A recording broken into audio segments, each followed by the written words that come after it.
My ex-husband divorced me over a misunderstanding without letting me explain, but 9 years later he returned expecting a second chance. I, 38, female, got divorced from my husband, Nick, 40, almost 9 years ago. We'd been married for 3 years, and he'd been a good husband, but due to a huge misunderstanding, he left me and then served me with divorce papers a few days later. He didn't even give me a chance to explain, and so he never found out the truth. I was so hurt by the fact that he decided that he wanted to leave so fast that I didn't contest the divorce either and let him go. I used to be a housewife. Then one day, Nick came back home to find my ex-boyfriend, Joe, 38, male, in the house with me, and he turned around and left without a word. The three of us knew each other from college, and Joe and I had dated for just 3 months before I realized I had feelings for Nick. Joe had been visiting to invite me and Nick to his wedding that was going to take place in a few months, and that was it. Nothing weird or suspicious was going to happen. I'd never do that to someone else, but Nick just assumed the worst and left without a word. I tried to call after him and stop him, but he drove away as fast as he could and even blocked me everywhere, so I couldn't get to him and explain what was going on. I didn't even know where he was and spent the next 2 days sobbing and panicking. Joe had also tried to get through to Nick to explain, but even he'd been blocked. I was devastated, but believed that once his anger cooled off, Nick would come back, and I'd explain everything to him so that we could resume our normal lives once more. Unfortunately, that didn't happen, and a few days later, he filed for divorce. I was devastated by that and didn't know what to do. I just needed a chance to explain everything to him, but he didn't think I was worthy of it, and so with a heavy heart, I decided not to fight for my marriage anymore and let him go. I didn't contest the divorce once the proceedings started. I packed my stuff up and moved in with a friend for a while until I got a job and could afford a place of my own. It took a while, but I got my life back on track and didn't give myself any time to sit around and be depressed about what was happening. I was angry about Nick's behavior and will always be. I deserved a second chance, or at least the chance to explain, but even after so many years of being together, he didn't think I deserved it. I felt betrayed and hurt, but I knew I had to look out for myself now, so I got a job and eventually moved into an apartment of my own as well. By then, my divorce had been finalized as well, and even though I didn't get much out of it, I was content. I just wanted to move on with my life, and that's what I was doing. I also attended Joe's wedding a month after my own divorce and had a blast reconnecting with my old friends from college. Nick had skipped it, just as I'd expected, and most people were shocked to learn that Nick and I had parted ways. All of them had expected us to stay together forever, as had I, but life had other plans. Attending Joe's wedding turned out to be the best damn decision I'd ever made, though, because there I met Chris, 40, male, the man I'm currently married to and even have a daughter with. We had a conversation at Joe's wedding, and I did feel sparks instantly, but I held back since I'd just been through a divorce and wanted to work on myself before I rushed into anything else. I wanted a break from men, so I exchanged numbers with him but didn't text for a while. A year later, I was finally in a better place mentally and felt ready to date. As luck would have it, I ran into Chris yet again at a work event since we work in the same field, and I finally agreed to go out on a date with him. 2 years later, we were getting married, and another year in, we even had a daughter who's almost 5 years old now. A lot of time has passed since my divorce with Nick, and I'm a brand new person now, so you can imagine my shock when after all this time, Nick shows up at my doorstep out of the blue. That happened a few days ago, and I'm still reeling from the shock of it all. I don't know how he found me, and neither do I bother to find out later on because I truly couldn't care less. It was the weekend, so my husband and I were both at home with our daughter when the bell rang. I was stunned when I saw Nick standing outside with a bouquet of roses and smiling as if nothing had happened. Before I could even process what was happening, he started talking and explained that a few weeks ago, he'd learned from a friend that Joe was married to a different woman and not me, and he'd finally realized that he'd overreacted back then. He said he wanted to give us a second chance, and so he was back here asking for forgiveness for whatever he'd done. I had no idea what to say to him. I mean, it was ridiculous enough that he divorced me over a misunderstanding all those years back without bothering to find out the truth. But now he was back after 9 whole years of no contact, believing that he could just talk his way back into my life and get a second chance, just like that, when he himself had denied me that very second chance. Fat chance of that happening. He kept talking while I silently stared at him, trying to think of what to do next. I so desperately wanted to shut the door in his face, but that just wouldn't be humiliating enough, so I decided to do something a lot more insulting. I told him to wait right there and went back to the living room, where my husband and my daughter were sitting, waiting for me to come back. I didn't have time to explain, so I just lifted my daughter in my arms and told Chris to follow me to the front door. You can imagine what happened after that. Nick was horrified when he saw me walk towards him with my daughter in my arms and my husband behind me. I smiled at him and told him that he was a tad bit too late to ask for a second chance now and asked him to get out. After a second of silence, he turned around, ran to his car without another word, and drove away. I was really pleased with myself, and I finally felt like I got the closure I'd been looking for all those years ago. Once he was gone, I sat Chris down, and when I told him that it was Nick and told him what he'd said to me, we ended up having a good laugh over it. He was in over his head if he had really believed that I was just going to take him back, no questions asked, after what he'd done to me 9 years ago. I didn't even know why he thought it would be a good idea to just spring this surprise on me without doing his own research first. One look at any of my social media accounts would tell him that I was now married and even had a daughter, but I guess he couldn't get through since I have private accounts everywhere. Even then, he could have asked our old friends and tried to find out what I was up to. Chris believes that he's so self-centered that he must have assumed I would have waited around for him after he'd left, hoping that he'd come back someday, and it sounds like a pretty spot-on assessment of his character, even though Chris has never even had a conversation with Nick. It's been a few days since then, and I thought that he'd leave me alone after what had happened, but this morning, he sent me a message on Facebook from a new account and said that he was incredibly hurt by what I'd done. He genuinely wanted to apologize to me for what he'd done in the past, but I'd made a mockery out of the whole thing. He still feels sorry for what he did, but he also thinks that I owe him an apology as well for trying to humiliate him. AATA for what I did to Nick? Update 1, so I decided not to reply to Nick's message. He really didn't deserve even an ounce of my sympathy or forgiveness, let alone an apology. My husband was right, he definitely just assumed that I'd still be waiting for him and would readily accept him once he was finally ready to come back. He'd always been a self-centered guy, and sadly, I'd overlooked all the red flags before I got married to him. They were always there. He didn't suddenly change overnight, but sadly, I was too blinded by my love for him to see him for what he truly was. Once we got together, he'd always make it very awkward and uncomfortable for me to be around any other guy, even if we were just friends. He wouldn't say it straight to my face, but he'd talk about it later and make a huge deal out of it, so I started avoiding my male friends altogether and would only speak to them in Nick's presence and never without them. He also told me to quit my job and be a housewife because his job required him to spend long hours at the office, so he wanted our house to be for him when he came back. And he said that he didn't trust anyone else to make sure of that other than me. I was honored back then, so I readily quit my well-paying job to be the perfect housewife for him. And despite all that I gave up for him, he didn't even give me a chance to explain my side. I'd always felt that Nick was especially jealous of Joe, given the fact that he was my first boyfriend in college, and I was with him before Nick, so he'd be extra possessive of me when it came to Joe.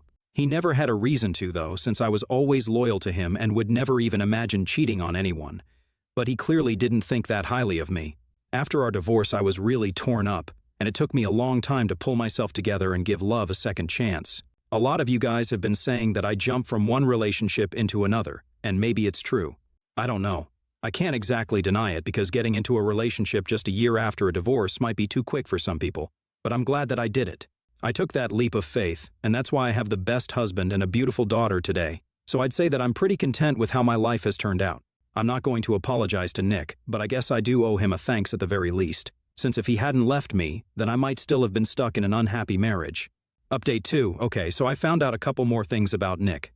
Apparently, the reason he hadn't known anything about my life was because he deleted all his social media, and for the past few years, he'd been living in Seoul for work, so he'd lost touch with his old friends from college as well. He'd moved back just a month ago and had got in touch with a friend of his who wasn't really close with me, so he didn't know about my marriage, but he did know about Joe's, which is all that he told Nick. And that's how he landed up on my doorstep.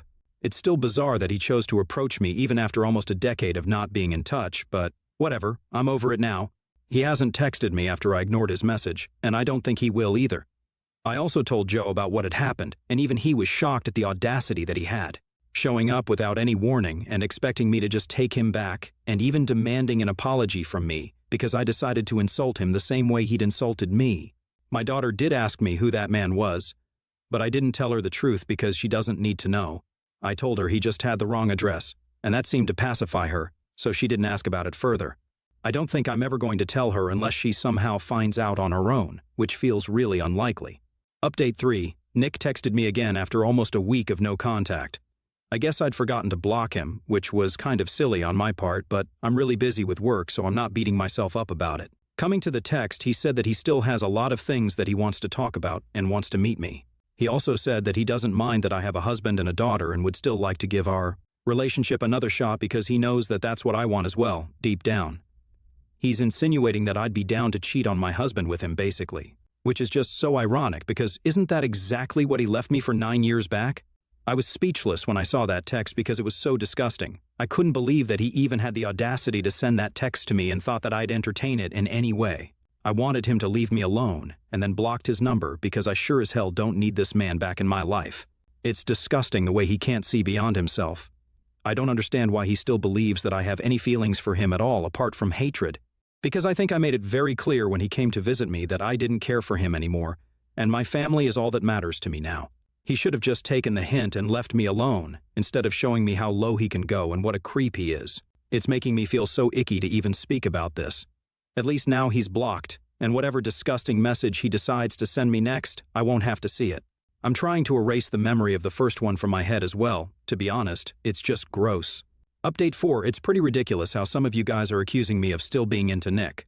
No, I'm not into him, but I do hate him. Which I think is pretty freaking natural since I was literally married to this guy before he abandoned me, and of course, I told Chris about that text. I'm not a cheater and never have been, so I definitely would share something like that with my husband. It goes without saying that I love him more than anything in the world, and I wouldn't do any such thing that would put my marriage in danger. The only reason I'd even open the door to Nick in the first place is that I have a bad habit of not checking who's out there, especially when my husband's home, and I'm working on it. But that being said, I would never knowingly let Nick back into my life. I don't want him back in my life either, so it's sickening that people are accusing me of doing that. I hope this clears things up. Update 5, so Nick dropped by again, and I didn't open the door this time without checking who it was first. Luckily, my daughter was out with my husband to meet his parents, and I was supposed to accompany them, but I got caught up with work. When I realized it was Nick standing out there, I told him through the door that he needed to leave and that he wasn't welcome here anymore. I thought I'd made myself pretty clear when I said that, and it meant that he was supposed to leave, but he refused to listen. He told me that he was in town just for a couple more weeks, and then he'd be in another country. I was confused as to why he was telling me this since I didn't really care. But then he said that this would be convenient for us. He said that I didn't need to fight it anymore, and that we could finally get together now. I couldn't believe that he was standing right outside my house and asking me to cheat on my husband. I was appalled and disgusted and immediately said that he had 3 seconds to leave, or else I'd call the police. Once again, he didn't take it seriously and decided to stay, so I ended up calling the police, and they had to take him away. I'm glad my daughter wasn't there to witness it, but I did call my husband up immediately. Chris came back within an hour and made sure I was all right, and I was okay, just a little shaken by what had happened. I don't even know how he'd found out where I lived. The friend who told him about Joe being married to someone else wasn't even close enough to me to know that I was married, let alone know where I lived. So it couldn't have been him. But now I'm feeling weird and uncomfortable in my own home, and I hate it. I'm lucky that he's here only for a few more weeks, and I'm counting on that to make him stay away. It isn't even myself that I'm worried about the most. It's my daughter. I'm not saying that he'd put us in danger, he doesn't seem psycho yet, but I surely wouldn't put it past him. Even today, while I was hiding out in the living room and waiting for the cops to arrive, he was begging me to give him one chance. He thought I was bluffing about the phone call and didn't buy it even though he'd heard me reporting him on the call. I think that's just him being super delusional right now. My husband and I are considering amping up the security, and we're going to speak to his uncle who works in the police and get his advice on what to do next, because this just took a super weird and creepy turn. I don't want to stick around to find out what he does next. Update 6, I think I found out how Nick traced me. I talked to a couple of my college friends, and one of them happened to give out my address to Nick's old friend. She apologized to me several times when I told her what had happened and said that she'd forgotten to ask me first. I'm obviously still pissed about it because her forgetfulness has led to a crapload of problems for me now.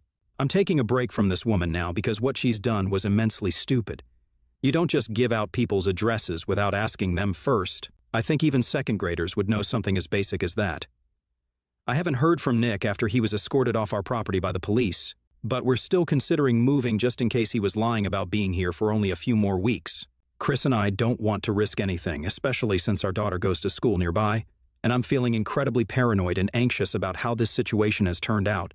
So we're still considering a move, and the only thing holding us back, ironically, is our daughter. She loves our home and has been very upset ever since she learned that we might have to leave, so any tips on how to deal with this are welcome. Until then, we're just trying to figure out a way to make this work for us right now without compromising on our safety. Update 7, Nick has moved to Canada, and I've confirmed it with multiple people, so I know he's gone for sure. He's back on social media again, so that's how they all know what he's up to.